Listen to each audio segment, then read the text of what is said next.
Lights out, everybody.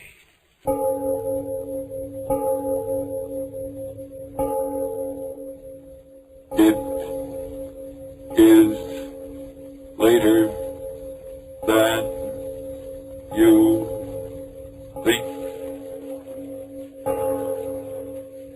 Lights Out brings you stories of the supernatural and the supernormal, dramatizing the fantasies and the mysteries of the unknown. We tell you this frankly, so if you wish to avoid the excitement and tension of these imaginative plays, we urge you calmly, but sincerely, to turn off your radio now. My name, Arch Obler. Tonight, another in our series of tales of the weird and the unusual. And this one is really unusual.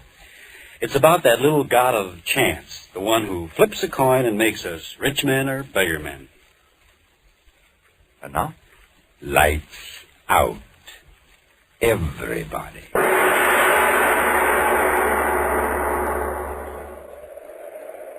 You say the world is planned. I say the world is chance. Sailing, sailing over the bounding main. Cut it out, Laura. Cut it out. You're rocking the boat. Babe, this is really fun. Will you quit doing the Big Apple? This ain't rock seats. This is a canoe. Smell that air. Isn't it just terrific? Yeah, there's too much of it. Dottie Nelson, don't you talk that way. You know mighty well we came out here to get healthy. All right. So I'll get healthy even if it kills me.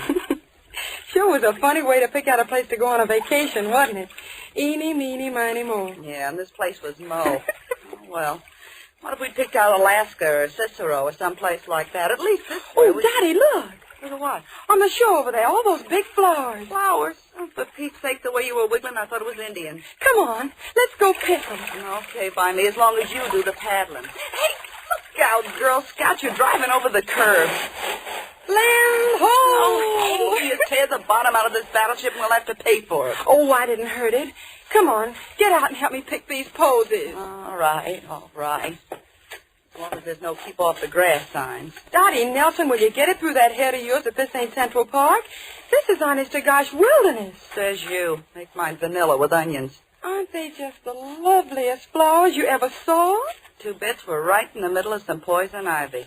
Hey, look. What? The boat, it's drifting off. Well, catch it, quick. What do you mean, catch it? I can't swim. Dot, do something. Do something. Don't just stand Don't there. you yell at me. You're the one to blame. You should have pulled the boat higher out of the water. Oh, Dot, what'll we do? They'll make us pay for Who it. cares about the boat? I'm worried about us. Us? Yes. How are we going to get back to that camp? Well, we can walk. Oh, you sure must have strained your brain thinking up that one. Oh, you needn't get so fresh about it. You certainly don't think I wanted the boat to... All right. Let's hang up the boxing gloves and get out of here. Dot. Huh? How dark it's getting. So what? Why is it getting so dark? Listen, lame brain. I may be just a hillbilly from 10th Avenue, but I know clouds when I see 'em. So they're clouds. You know, clouds, rain, remember? I'm scared. Oh, what have you got to be scared about all of a sudden? Come on. I'll get you back to camp. No. Wait, Dot. Huh? That's not the way. We gotta go the other way. Listen, lame brain, I'll do the path finding. But you're wrong. You're all mixed up. It's the other way. Is that a path or isn't it? But there's a path going the other way. Yeah. Well, yeah, that's right. Well, what'll we do? You go one way and I'll go the other. Oh, no, we won't. I'm scared. We'll stick together. Okay, we'll flip for it as usual. I had a nickel. Oh, yeah, here it is. Heads, we take the right-hand path. Tails, we take the left-hand path. All right. Okay, call it. Heads. Heads it is. Okay, Girl Scout, lead the way. No, you go first. Okay, but if this path leads up to the middle of nowhere, so help me, I'm going to pull you apart like a herring. So dark. Keep moving. Wait, Dot. Well, what's the matter now? It's more posy. Listen. You hear it? So help me, a fiddle. I told you we were heading the right Will way. you turn over that I told you so record and keep moving? I'm hungry. Keep moving. All right. Keep moving. Okay. Well, this must be the front door of the joint. Why, Dot, how funny. Oh, what's funny now? That's pretty music. The place hasn't any windows. The door's all I care about. Do you think we ought to disturb whoever's playing? Disturb is right one side, Lady Gwendolyn. I'll do the knocking. Doesn't seem to hear us. Oh, he'll hear me. There, that did it. It's awful thrilling, isn't it? Okay, you do the thrilling and you'll do the paying if they can't find that boat. Of all the donkeys. How do you do? How do you do? We're sorry to bust in like this. Well, we sort of lost our way. Our boat, and we thought maybe you could tell us. Of course. Won't you step in? I'm more than glad to see you. Well, Of course we will. Come on, Dot. Okay. It's going to rain. Yeah, we found that out. We certainly were lucky to find this place. We heard you playing the violin. Now, did you really? If you'll step this way. Oh, Dot, isn't he the strangest man? Yeah. Turned his face away. He must be terribly ugly. Oh, forget it. Go on, keep moving. If you'll step in here, I have a small fire going. Kind of dark. Yeah. If you'll do me the honor of being seated.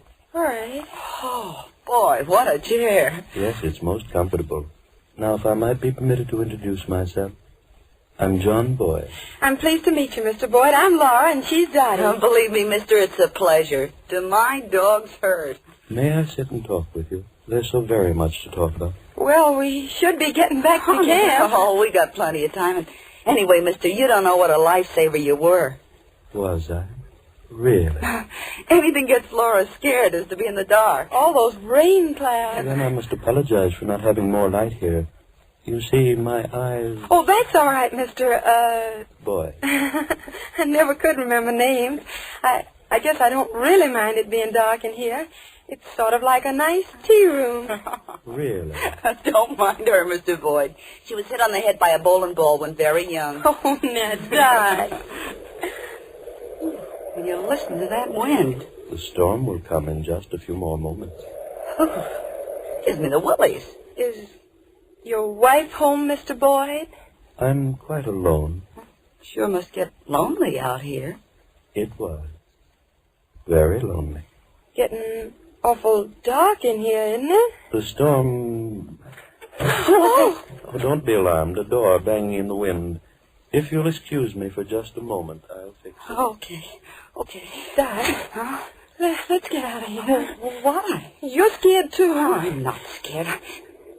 It looks so funny and shadowy in the dark. Dad, Huh? what's that funny smell? Yeah, I noticed it. Like medicine. He walks and holds his head so funny. Now, why does he keep away from the light of the fire? Let's get out of here. Yeah, okay. We'll make a run for it before the rain starts. I suggest you stay. Yes, I suggest you stay. Come on, Dot. You'd better stay, my dear. The storm, it's close at hand. Yeah? Well, something tells me I'd rather be out there than in here. Me too. Well, I'll be seeing you. Come on, Laura. Okay. Mister. Yes, Mister, the door's locked. I know it. You know it. Hey, listen. What's the big idea of locking that door on us? You let us out of here, mister. Mr. Boyd, or whatever your name is. Didn't you hear me? What's the big idea of locking the door? I have some very interesting things to talk about with both of you. We want to get out of here. Come on, unlock the door. We'll scream our heads off. There's no one around for 15 miles. Are you going to open that door? I suggest you sit down. Give us that key. Now open that door. I tell you. Dot, why did you... Sorry I had to do that. I'm really a very gentle man.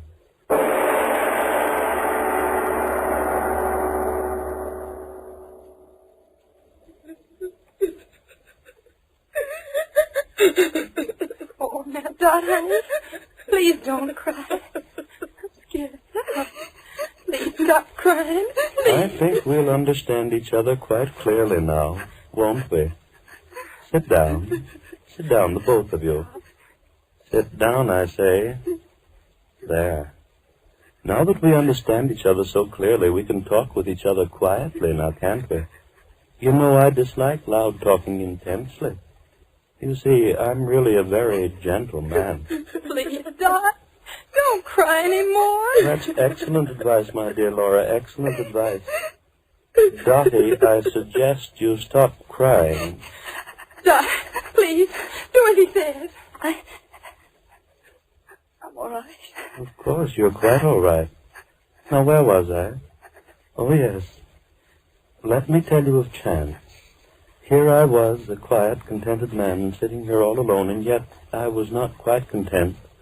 Chance brought you here to me, and chance found me quite discontented. As a man of thorough saneness, as a man of infinite realism, I realize that this fortuitous circumstance of our meeting, fanciful as it might have been, is a welcome opportunity for me. Opportunity? For what? To fill my loneliness permanently, to get myself a wife. Wife?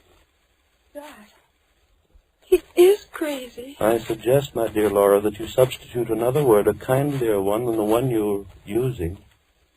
Yes, I said, a wife. Laura, oh, we wouldn't make good wives. Honestly, we wouldn't. We're just a couple of kids, aren't we, Dot? We may call for a heart glove, but... Oh, mister, have a heart, will you? Open the door and let us out of here. We'll keep our mouths shut. I swear we will. Mr. Boyd, please. Please, Mr. Boyd, will you? Have you quite finished? Then here's my answer. One of you becomes my bride. Oh, yes, my bride. I'm leaving this place shortly. When we reach our destination, one of you will become my wife. Oh, very legally. One of us. I marry only one. Then what about the other? To the ordinary man, that would be quite a problem now, wouldn't it? But to me, well, I told you I'm a realist, so the answer is quite simple. I marry one, and the other... The other? The other dies.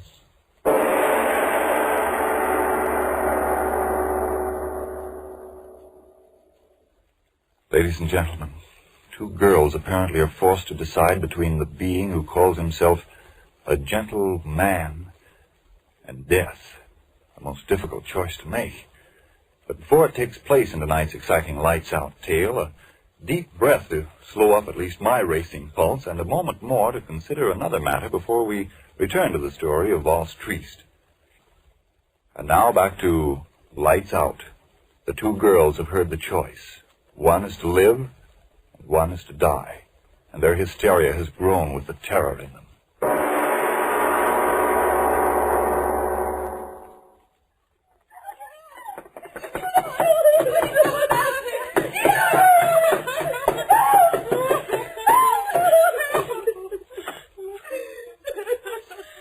Are you quite through, my dears?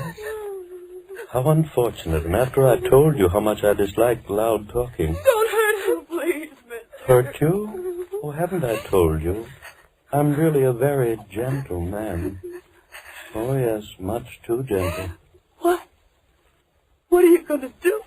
Now, why do you ask that? The way you look at it. I'm trying to decide which one shall live and which one shall die. You wouldn't kill us. Oh, just one, my dear, just one. You wouldn't dare. We could both stay with you. I marry one, the other die. Mr. Listen, my family, they've got money. Lots of Now, it. just a moment, my dear, just a moment. Money to me? Well... And what will I do with it? Oh, no, one of you must die, and this is quite as good a time as any other. No. You look so amusing. Backs against the wall. Skin on your faces tight with fright. So white, so fresh and young. And yet, believe me, there's nothing to be afraid of. You wouldn't kill me. I don't want to die. Oh, it isn't a matter of want, my dear. It's a matter of judicious selection, like nature itself. You see, sitting out here, I've had a chance to watch nature and understand her. She's very gentle, just like I am. And yet she's quite a realist. Two rabbits run before the fox, one to the right, one to the left. The fox follows one and kills. But which one? It's all a matter of chance. With gentle nature herself the chooser. And I shall choose between you two. Oh, die, I tell you, not me. Don't look at me. It's chance, my dears. Yes, all is chance. Your being there and my being here. All things in heaven and on earth. Chance. Chance. All is chance. And so you'll die by chance. I won't die. I won't die. Mister, please. Please. Let me out of here. But, my dears, why be afraid?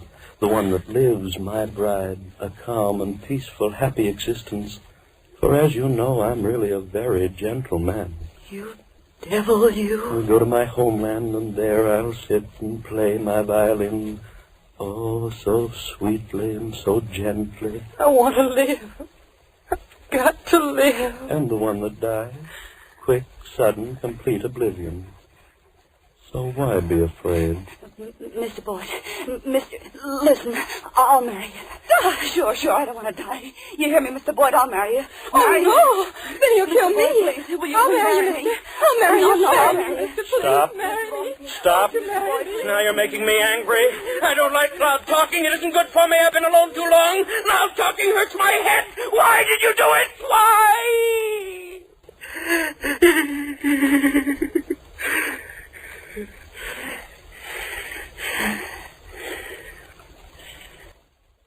You see what you did? You made me raise my voice, and that isn't good for me. Oh, no, it isn't. Now, where was I? Oh, yes, flattered as I am by your eagerness to marry me, most regretfully I must refuse. Chance must pick my bride and the bride of death. Here, see, a coin. One chooses heads and one chooses tails. We'll let chance be the chooser. No. Quickly, choose. Please don't make me angry. Choose. You, little one, first. Will you choose? Tails. And that leaves heads for you, eh, Dot, my little friend? Heads. Chance, all is chance. Shall one of you flip up a coin? No, I think I will myself. High in the air. There. That does it. Landed flat in the palm of my hand. Heads or tails? My bride or the bride of death? Oh. Laura. No, don't touch her. Let her lie there. Poor little child. Couldn't stand the strain of waiting, now could she? How unfortunate. Is it heads? Oh, we must have patience. I'll hold the coin here, flat inside my hand, until your friend recovers. If she lost, it wouldn't be fair to kill her while she's unconscious, now would it? Is it heads?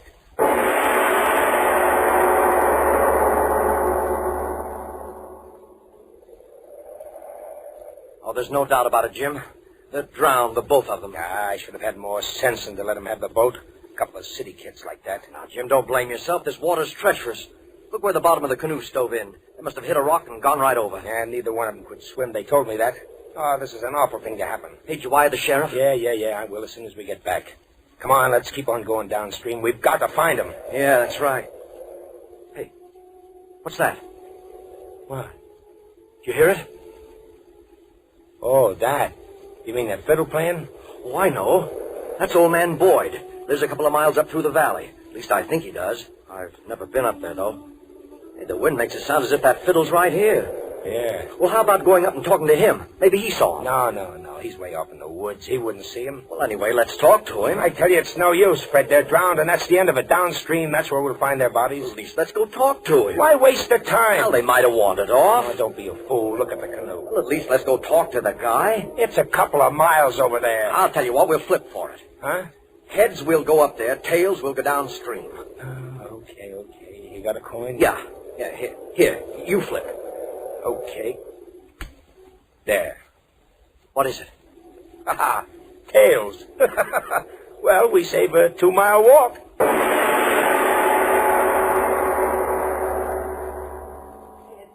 You gotta tell me, is it heads? Patience, my dear daughter. You must have patience.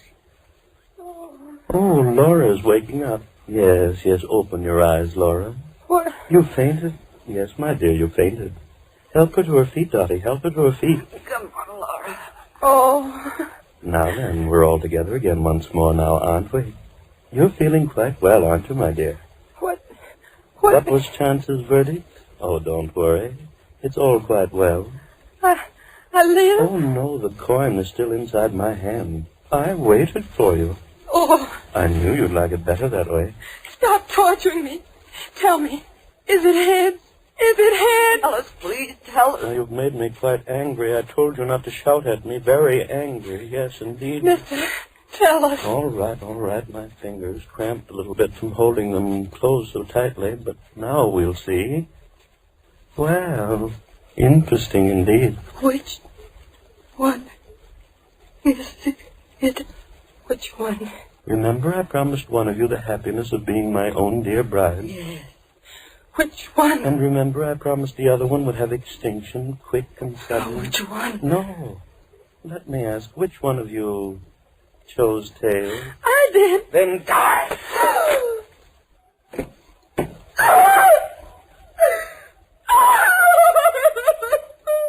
Oh, no need for tears for her, my dear. She died quite gently. Now, enough of tears. For since she's dead, it's you who will be my bride. No, I won't. There is no choice. Chance was the chooser and you the winner.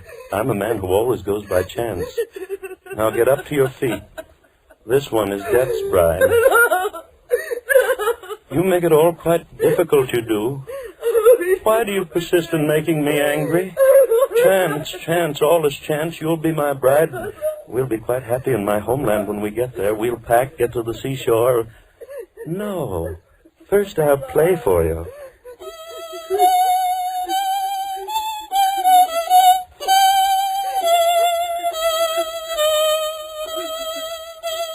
I play so well now, don't I? Softly, softly. Doesn't the music creep inside of you like long, thin snakes? Oh, what a lonely man I was. Strange thoughts twisting in my head and no one to tell them to.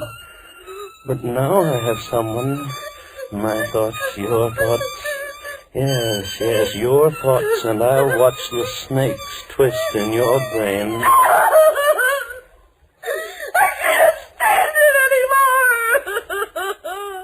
Now you've made me very angry. I won't play for you again. I won't. And crying loudly, too, when there's no reason. The marriage will be quite legal on shipboard. Shipboard, yes, shipboard. I told you we must hurry. The rendezvous. I've been waiting for months. If we miss this, there'll be no more, and I must get back. And that reminds me there's something I must tell you. Yes, tell you because I try to be a fair and gentle man. Come, over by the fire. Come, I say. There. Just light enough. Now come into my arms. No. Into my arms, I tell you. There. Close to me. My little bride-to-be.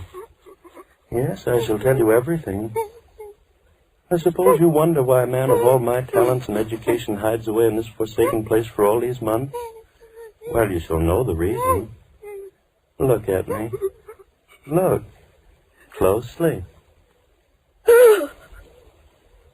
You see, my dear, I had a little accident. I haven't got a face.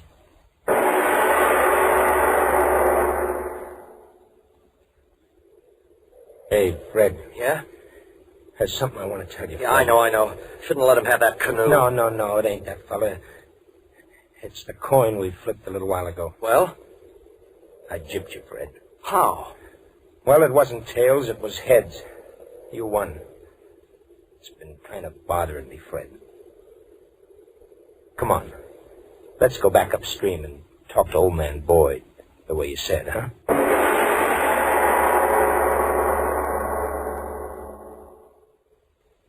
Oh, Mr. Obler. All right. I want to say something very quickly to the radio audience. Ladies and gentlemen, believe me, the story you just heard was just a story intended purely for amazement and amusement. The young ladies were purely fictional characters, and the villain existed only for the brief space of the 29 minutes during which you listened to the play. So stop breathing hard, permit your blood pressure to follow its normal, healthy rate, and Lights Out will come to you again next Tuesday at this same time. Be sure to listen to Arch Obler's weird story.